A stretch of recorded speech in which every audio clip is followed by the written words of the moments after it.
South Delhi के आया नगर इलाके में हुई सनसनीखेज वारदात में दिल्ली पुलिस ने बड़ा खुलासा किया है और गिरफ्तारी भी की है। सुबह के वक्त दूध ले जा रहे एक बुजुर्ग शख्स पर ताबड़तोड़ करीब 70 राउंड फायरिंग की गई थी।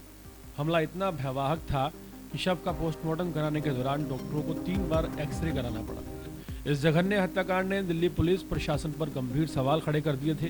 हालांकि शुरुआती जांच में ही संकेत मिल गए थे कि ये वारदात पुरानी रंजिश और बदले की भावना का नतीजा है, क्योंकि इससे पहले मृतक के बेटे ने भी करीब 30 राउंड फायरिंग कर एक शख्स की जान लेने की वारदात में संलिप्तता पाई गई थी। 30 नवंबर 2025 की वो सुबह आया नगर के लोगों के लिए खौफनाक बन गई थी। डेयरी संचालक रतन लाल लोहिया जैसे ही घर से निकले, पहले से घात लगाए बैठे हमलावरों ने उन पर अंधाधुंध गोलियां बरसा दी थी। प्रत्यक्षदर्शियों के मुताबिक फायरिंग करीब आधे घंटे की प्लानिंग के बाद की गई थी और गोलियों की आवाज से पूरा इलाका थर्रा उठा था। फोरेंसिक जांच में सामने आया कि रतन लाल के शरीर में 69 गोलियां दागी गई, जिससे इस वारदात को राजधानी की सबसे बर्बर हत्याओं में शामिल कर दिया गया। जांच की जिम्मेदारी दिल्ली पुलिस क्राइम ब्रांच को सौंपी गई।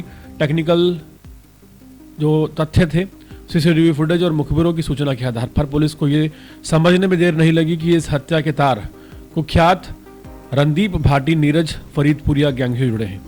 पुलिस सूत्रों के मुताबिक ये कत्ल सीधे तौर पर बदले की भावना से किया गया। मई 2025 में मृतक के बेटे दीपक पर प्रॉपर्टी विवाद को लेकर व्यवसायी अरुण लोहिया की गोली मारकर हत्या करने के आरोप है और वही रंजिश इस खून खुराबे की वजह बनी।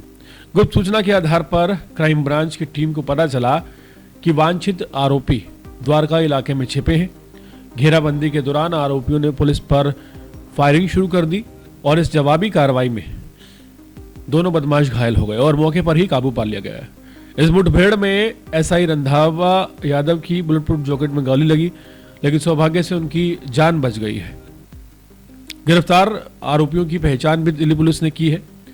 कमल अधाना 41 वर्ष और नरेंद्र उर्फ निट्टू के रूप में इनकी पहचान हुई है। नरेंद्र उर्फ निट्टू को कुख्यात अपराधी नीरज फरीदपुरिया का शूटर बताया जा रहा है और उसके खिलाफ करीब 21 आपराधिक मामले दर्ज हैं।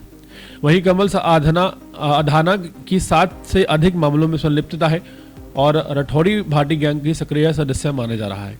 पुलिस ने इसके पास से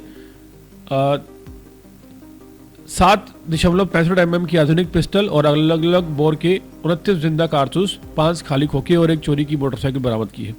क्राइम ब्रांच का कहना है कि पूछताछ में कई अहम सुराग मिले हैं और इस हत्याकांड में शामिल पूरे नेटवर्क को बेनकाब करने की दिशा में कार्रवाई जारी है। दिल्ली की सड़कों पर कानून का डर लौटना, इसके लिए पुलिस इस केस को नाजीर बनाकर गैंगवार पर ऋणात्मक चोट करने की तैयारी में जुटी हुई है।